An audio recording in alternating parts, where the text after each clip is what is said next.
should Christians attend a same-sex wedding ceremony or same-sex wedding?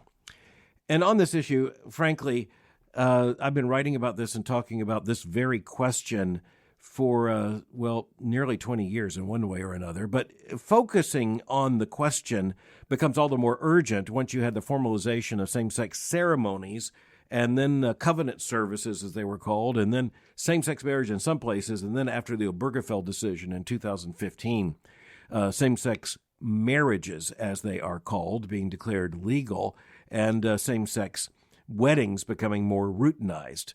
And so, one of the first reasons I had to bring this up was because of a student who asked me a question urgently because of a question from his own family.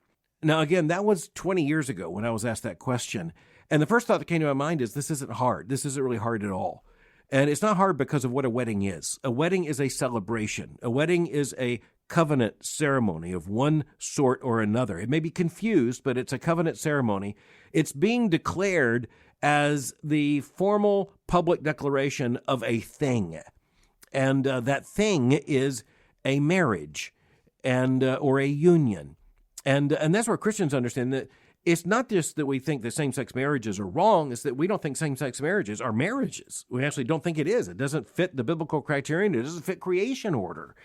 And I had to raise it a second time in response to Houston pastor Joel Osteen.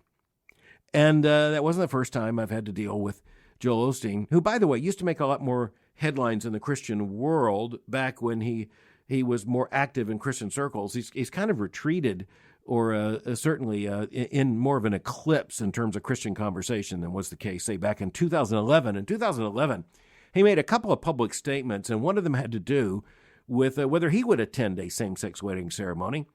And, I think he failed in the answer. And so because that was a part of public conversation, I had reporters call me and ask me what my position was on it. I'd already written on it, but I said, I'm going to go further. And so I published 2 articles in 2011 on this question.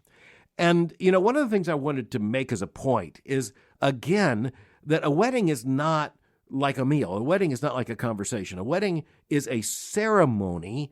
And, historically, those who have participated in the ceremony, and by that I mean even just those who are in the congregation, they're described as witnesses and celebrants to the wedding. That is to say, they're there to celebrate. And affirmation of the union is historically, and I think biblically, crucial to what a wedding is all about. It's one of the reasons why the most foundational language in terms of marriage in Western civilization, the most foundational language in the English-speaking world, is the language of the Book of Common Prayer. And even those who by no means use the Book of Common Prayer for worship, most Protestants use some version of the language of the Book of Common Prayer in the solemnization and the celebration of marriage. And that's why almost everyone recognizes the language. If there be anyone here who knows any reason why these two should not be lawfully wed, let him speak now or forever hold his peace. Well, that wasn't unexpected language. That's not incidental language. And that comes up again and again in weddings. If you're here because you think this is right. If you're here, you believe this is a marriage. And when it comes to Christians looking at a same-sex ceremony, whatever they're going to call it, we don't believe that it's right. We can't celebrate it. And we actually don't believe it's marriage. So we can't bear false witness about marriage. Now, in January of 2011, I published an article in which I said, this was Joel Osteen's moment. Your own moment will come soon enough. And my warning to Christians back then in 2011 was, you better think this through. Because it's not going to be particularly healthy to think this through when you have an invitation in your hand. You need to think this issue through long before you get an invitation. And you need to think this through in biblical terms, which is not just about whether you should go or not, but why. And then, what else is important to this context? Because if you're invited to a wedding, and here's something we just need to acknowledge. If you're invited to a wedding, there must be some relationship with at least one of the parties in this ceremony. And so I think it's emphatically true that Christians do not want to have no relationship. Or to put it another way, it is not true that Christians should seek to avoid any relationship with someone who's identified as LGBTQ or someone who is in some kind of same-sex relationship.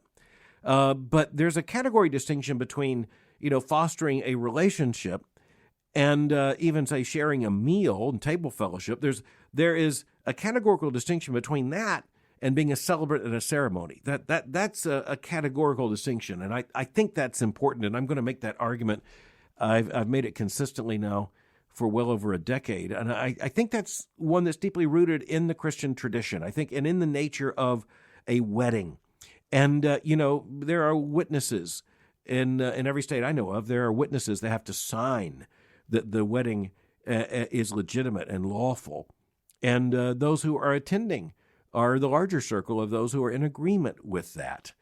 And so I think that emphatically means that that's the one place that Christians, I think, should not be. And I think we need to decide that up front.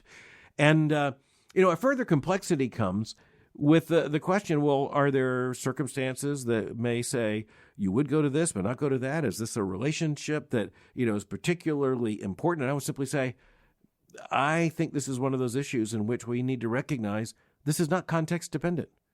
That is to say, the moral distinction is not between that same-sex ceremony and this same-sex ceremony. The categorical distinction is between marriage and ceremonies that celebrate what is not marriage and can't be from a Christian biblical perspective. I appreciate the many listeners who wrote in on this question, and this may well be a developing issue among our evangelical circles, and I'll be tracking that with you. Thanks for sending in your question.